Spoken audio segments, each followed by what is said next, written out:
Série télé, le déclin de l'Empire américain. Après avoir battu des records d'audience pendant près de 20 ans à la télévision française, les séries américaines peinent à attirer les téléspectateurs sur les chaînes historiques TF1 et M6. Ce lent déclin, que les chaînes de télé n'avaient pas forcément anticipé, les oblige à revoir leur programmation. Explication. Un âge d'or aujourd'hui révolu. Comme le chantait le regretté Charles Aznavour, je vous parle d'un temps que les moins de 20 ans ne peuvent pas connaître. Dans les années 2000, les séries télé américaines faisaient la pluie et le beau temps à la télévision française et enregistraient des audiences records.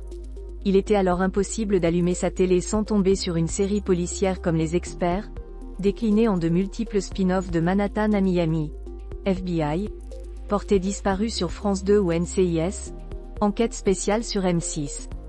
En 2007, les enquêtes de la police scientifique américaine dans Les Experts rassemblaient plus de 11 millions de téléspectateurs sur la une.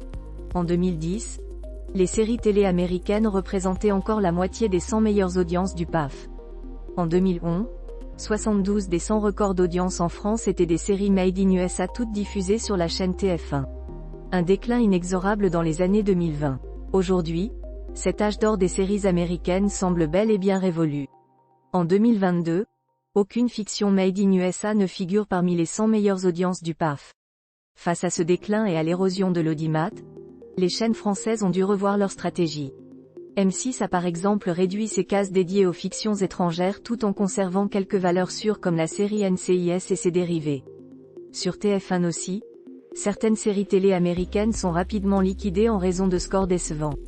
C'est par exemple le cas de la série SWAT dont la saison 5 a été diffusée à un rythme plus soutenu que prévu.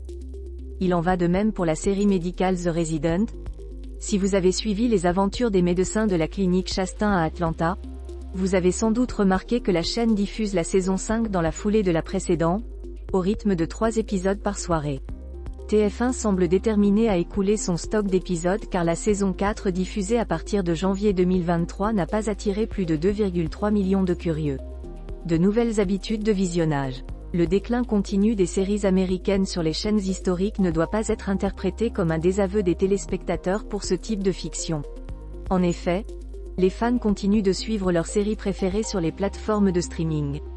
Ce ne sont pas les fictions Made in USA qui ont perdu de leur attractivité, mais plutôt les habitudes du public qui ont changé. L'essor du streaming explique en grande partie la baisse de l'audimat. Puisque les fans peuvent retrouver leurs séries médicales favorites comme Grey's Anatomy ou The Resident sur Disney+, ils ont pris l'habitude de zapper le petit écran.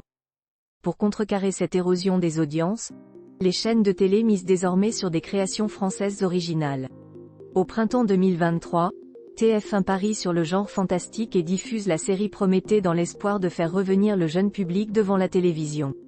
Il faut simplement espérer que ces fictions ne seront pas cannibalisées elles aussi par les plateformes de streaming.